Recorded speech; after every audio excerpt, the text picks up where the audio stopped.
धनबाद में शुक्रवार को डुमरी विधायक जयराम महतो SNMMCH अस्पताल पहुंचे, जहां उन्होंने कई वार्ड का निरीक्षण किया। वार्डों के अंदर कमियां देखने को मिली, जिसके लिए उन्होंने नाराजगी जाहिर की। अस्पताल में व्यापक समस्याओं को लेकर विधायक ने अस्पताल के अधीक्षक संजय कुमार चौरसिया से बातचीत कर अवगत कराया। साथ ही अलग अलग विषयों पर भी विधायक ने अधीक्षक से मांग की, जिस पर सकारात्मक आश्वासन अधीक्षक ने दिया। मीडिया से बात करने के दौरान विधायक जयराम महतो ने कहा कि अस्पताल की व्यवस्था काफी क्रिटिकल कंडीशन में है। हमें लगता है कि सरकार को विशेष ध्यान देने की आवश्यकता है। कई वार्ड ऐसे मिले जहां लोग प्रवेश नहीं कर सकेंगे। वार्ड में काफी दुर्गंध आ रहा था। अस्पताल में व्यवस्था का अभाव दिखा। मामले को लेकर अधीक्षक को संज्ञान में दिया है। उन्होंने आश्वासन दिया कि उन विषयों पर काम किया जाएगा। अस्पताल में कई ऐसे विषय हैं जिन पर सदन में बहस की जरूरत है। आगामी सदन की सत्र में सभी विषयों को रखा जाएगा। सुपर स्पेशलिस्ट अस्पताल शुरू कराने को लेकर अधीक्षक से चर्चा हुई है। आउटसोर्स पर काम करने वाली स्वास्थ्यकर्मी पिछले 15 सालों से अस्पताल में अपनी सेवा दे रहे हैं। उनकी नियमितीकरण को लेकर भी अधीक्षक से बात की गई। ऐसे कर्मी अपने जीवन का एक अच्छा समय यहाँ गुजार देते हैं। उनके साथ किसी प्रकार का अन्याय ना हो, उन्हें नियमित करने की कार्रवाई की जाए। उन्होंने कहा कि कई सारी चीजें हैं जिन्हें अस्पताल में सुधार की जरूरत है। सुधार नहीं हुआ तो अस्पताल सिर्फ एक फॉर्मेलिटी बनकर रह जाएगी। आज लोग निजी अस्पताल का रुख कर रहे हैं। घर, जमीन और संपत्ति बेचकर इलाज कराने के लिए बेबस हैं।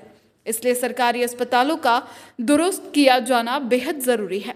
स्वास्थ्य सेवाओं में सुधार के लिए हमारे प्रतिनिधि रिपोर्ट तैयार कर रहे हैं। रिपोर्ट के आधार पर सदन में बातों को रखा जाएगा में है और हमें तो लगता है कि सरकार को विशेष ध्यान देने की आवश्यकता है और इसके वर्कलोड को भी कम करने की आवश्यकता है। मास पावर को भी बढ़ाने की आवश्यकता है। कई वार्ड ऐसे थे जहां हमें लगता है कि शायद आदमी प्रवेश ना करे, इतना दुर्गंध दे रहा है।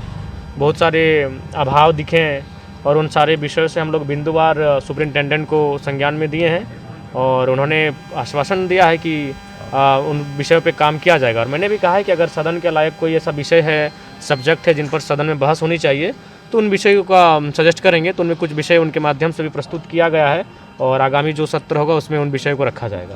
देखिए, प्रबंधन ने कहा कि उस दिशा में वो कार्य कर रहे हैं और वो मामला उनके संज्ञान में है। अच्छा, नियमितीकरण को लेकर करीब 15 साल से जो लोग काम कर रहे हैं 15 साल से 10 सालों से कार्य कर रहे हैं और कंपनी जो है वो कभी भी अचानक उन्हें बैठा देती है। इस प्रकार के इशूज आते हैं। तो मैंने उन पर भी बात किया है कि भाई जो अपना एक जीवन का अभिन्न समय, टाइम ऑफ पीरियड देते हैं, उनके साथ किसी प्रकार का अन्याय ना हो, उन्हें नियमित किया जाए, इस पर पहल हो। बहुत सारे ऐसे चीज़ें हैं जो अस्पताल में सुधार करने की अत्यंत आवश्यक है और अगर उस दिशा पर सुधार नहीं करते तो फिर अस्पताल लोगों के लिए केवल एक फॉर्मेलिटी बन के रह जाएगी। और ऐसे भी देख रहे हैं आज के दौर में, जिस प्रकार से देख रहे हैं लोग निजी अस्पताल है उनकी ओर जा रहे हैं, अपना घर जमीन बेचकर, अपने संपत्ति बेचकर इलाज कराने के लिए जा रहे हैं। तो इसके लिए सरकारी अस्पतालों का दुरुस्त किया जाना बहुत आवश्यक है। इस विषय पर हम लोग अध्ययन कर रहे हैं। हम लोग अपने 2 प्रतिनिधि नियुक्त किए हैं और उनके माध्यम से हम लोग एक रिपोर्ट लाएंगे। सदन में जाने से पहले एक रिपोर्ट लेके आएंगे, चाहे रिम्स के प्रतिनिधि हों, चाहे NMCH के प्रतिनिधि हों। उनके माध्यम से जो भी रिपोर्ट हमारे सामने आएगा और उसे एक आधार बनाकर, डॉक्यूमेंट्री बनाकर सदन में प्रस्तुत किया जाएगा।